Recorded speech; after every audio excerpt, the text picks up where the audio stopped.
Hi, everybody. Today we're going to read a story called Corduroy.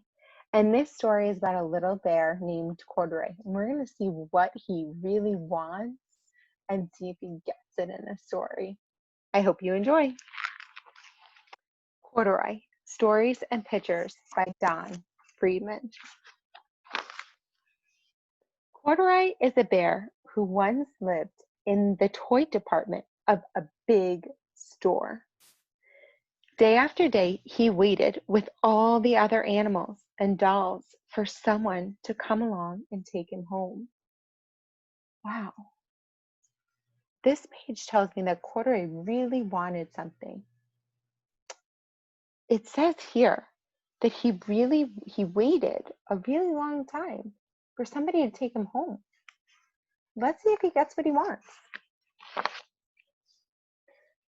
The toy store was always filled with shoppers buying all sorts of things.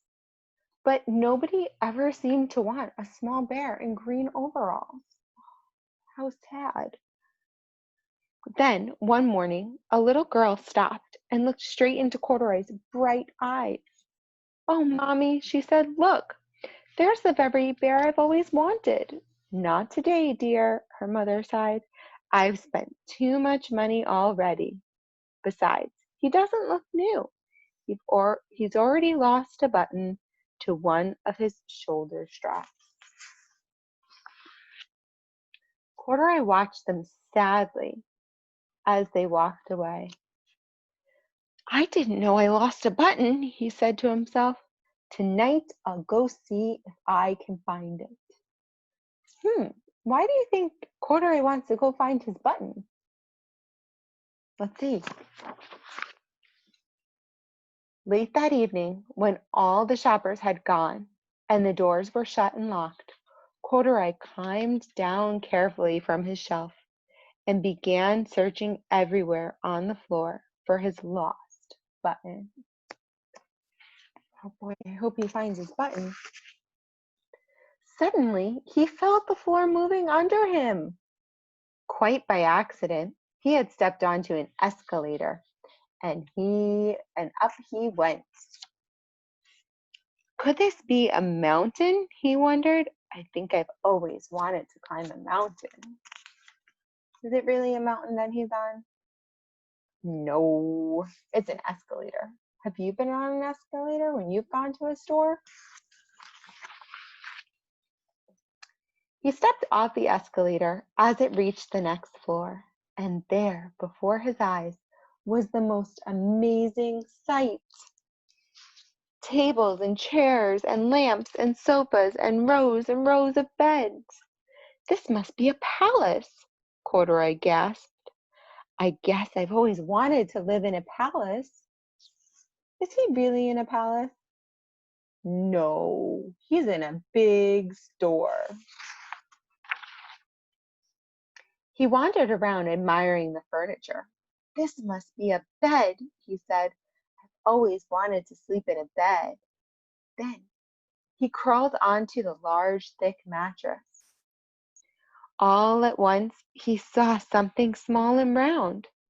"Why, here's my button," he cried, and he tried to pick it up. But like all the other buttons on the mattress, it was tied down tight. Uh-oh. He yanked and pulled with both paws until pop! Off came the button, and off the mattress Corduroy toppled. Bang! Into a tall floor lamp. Over it fell with a crash. Corduroy didn't know it, but there was somebody else awake in the store. The night watchman was going his rounds on the floor above when he heard the crash and came dashing down the escalator. "Now, who in the world did that?" he exclaimed. "Somebody must be hiding around here. I hope Corduroy doesn't get caught." He flashed his light under the sofa and beds until he came to the biggest bed of all. And there he saw two fuzzy brown ears sticking up from under the covers. "Hello," he said. "How'd you get upstairs?" The watchman tucked Corduroy under his arm and carried him down the escalator and set him on the shelf in the toy department with the other animals and dolls. Oh, looks like Corduroy made it back safely. I wonder if he still has his button. Corduroy was just waking up when the first customer came into the store that morning. And there, looking at him with a wide, warm smile, was the same girl he had seen only the day before. "I'm Lisa," she said, "and you're going to be my very own bear. Last night I counted what I've saved in my piggy bank, and my mother said I can bring you home." "Shall I put him in a box for you?" the saleslady said. "Oh, no, thank you," said Lisa, and she carried Corduroy home in her arms. She ran all the way up the 4 flights of stairs into her family's apartment and straight to her room. Lisa looked so happy to bring Corduroy home. I wonder if Corduroy feels happy too. Corduroy blinked. There was a chair and a chest of drawers, and alongside a girl-sized bed stood a little bed just the right size for him. The room was small, nothing like the enormous palace in the department store. "This must be home," he said. "I've always wanted a home." Lisa sat down with Corduroy on her lap and began to sew a button on his overalls.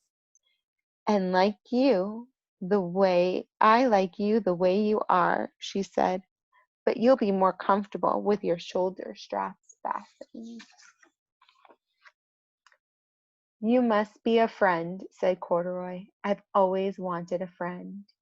"Me too," said Lisa, and gave him a big hug.